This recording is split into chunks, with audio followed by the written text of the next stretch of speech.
mi nombre es María Camila Osorio Moreno, soy estudiante de la Facultad de Odontología de la Fundación Universitaria San Martín. El día de hoy vengo a hablarles sobre nuestro proyecto Sarro-Saliva del Cálculo, el cual consiste en determinar si la saliva es un factor que infiere o no en la formación de la placa bacteriana, el sarro, para así llegar al cálculo. Como objetivos tenemos, primero, conocer el pH de la saliva. Segundo, conocer el proceso de formación que tiene la placa bacteriana y el sarro. Tercero, realizar una encuesta en una región determinada para saber estas personas cuál es el nivel de higiene bucal que tienen. Cuarto, conocer el proceso de endurecimiento del cálculo. Y quinto, dar a las personas medidas preventivas mediante folletos. Así que empecemos. Entonces, ¿qué es el sarro dental?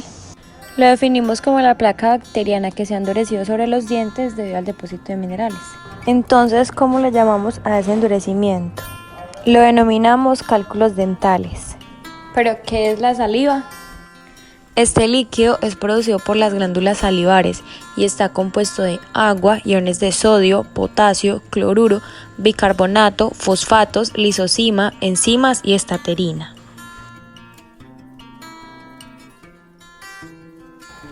Conocer sobre los componentes de la saliva y el proceso de endurecimiento que tiene el sarro hasta llegar al cálculo es nuestro objetivo principal, ya que el sarro es un problema que afecta a la mayoría de la población, pues sus mayores fuentes son la mala higiene bucal y el pH que tiene la saliva. Pero, ¿qué pasaría si la saliva no tuviera ese pH? O si por lo menos utilizáramos un muy buen enjuague bucal. El final sería el mismo, llegaríamos hacia el cálculo.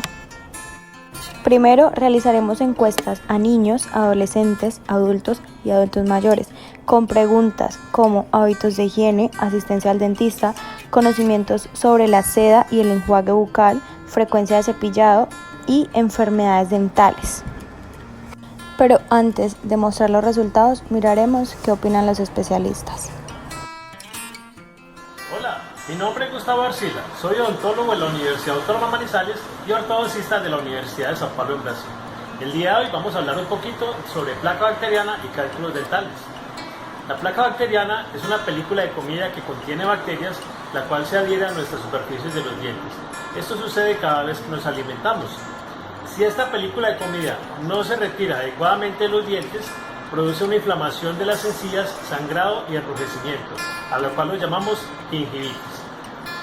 Después pasa a un segundo plano cuando la saliva va liberando un contenido que se llama calcio. Este calcio se adhiere a esta película de comida y va endureciendo poco a poco hasta formar una piedra que también le llamamos cálculo dental.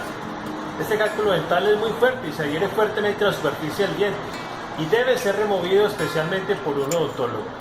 Cuando no se remueve adecuadamente o no se visita al odontólogo, ya pasa a un segundo estado que se llama periodontitis dental, la cual afecta a los tejidos tanto de las encías como de los soportes del diente, que son los huesos.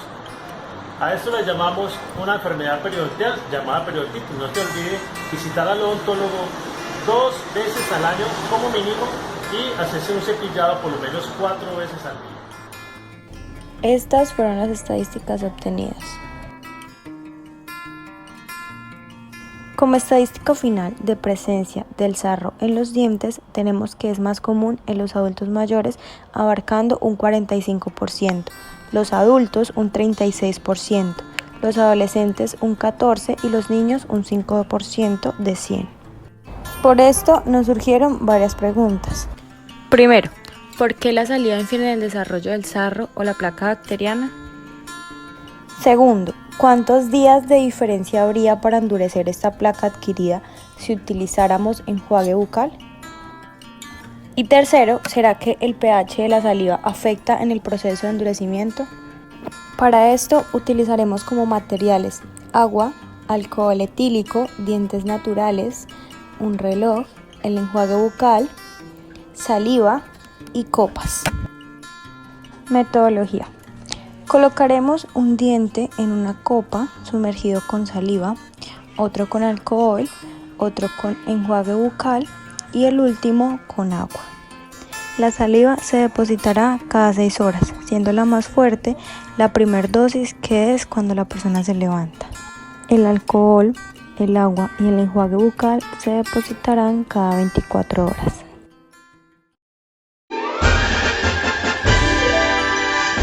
Después de 3 meses, encontramos que el diente que fue sumergido en saliva se encuentra con una especie de nata blanca en su superficie, además de presentar una descalcificación. El diente sumergido en agua después de 3 meses está con una especie de moho tanto en su superficie como en su profundidad. El diente que fue sumergido en alcohol después de 3 meses, gracias a uno de sus componentes, que es el etanol, encargado de matar a los organismos por desnaturalización de sus proteínas y la disolución de sus lípidos, se comportó siendo eficaz contra todas las bacterias, hongos y virus. El diente que fue sumergido en enjuague bucal eliminó gran cantidad de bacterias y la película adquirida, dejando muy pocas secuelas.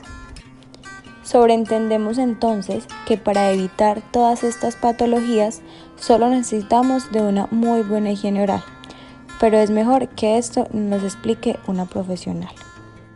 Así que escuchemos.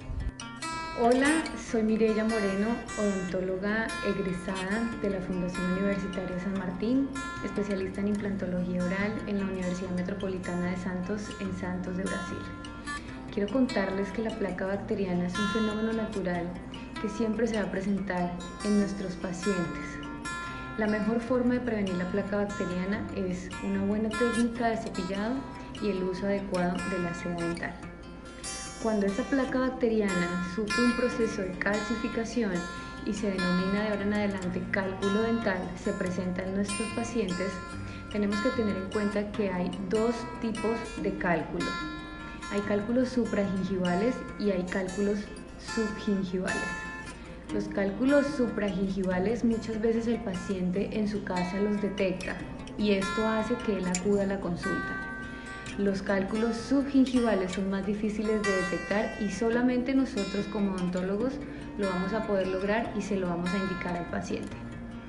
Para ambos casos, el mejor tratamiento es una muy buena higiene oral hecha dentro del consultorio por parte de nosotros y si vemos que el paciente ha tenido una pérdida de hueso progresiva, que su estado periodontal ya no es bueno, y que los dientes o el diente empiece a presentar una movilidad anormal, tenemos que remitir a nuestro paciente a consulta con la especialidad de periodoncia. El periodoncista será quien va a tratar de ahora en adelante esta enfermedad y por medio de técnicas de cepillado, por medio de varias citas de higiene oral, hará que el paciente pueda volver a su estado natural o recomendará otro tipo de tratamientos. Los tipos de tratamientos para estas molestias ya son un poco más avanzados y estamos hablando de injertos, de regeneraciones óseas o muchas veces la pérdida del diente definitivamente y rehabilitación por medio de implantes o por medio de prótesis dentales. Estas técnicas tenemos que tenerlas nosotros muy claras para podérselas enseñar a nuestros pacientes, enseñarles muy bien el uso adecuado del cepillo, de la seda dental y del enjuague bucal, para que podamos prevenir de manera adecuada y a tiempo complicaciones tan grandes como estas. Un abrazo.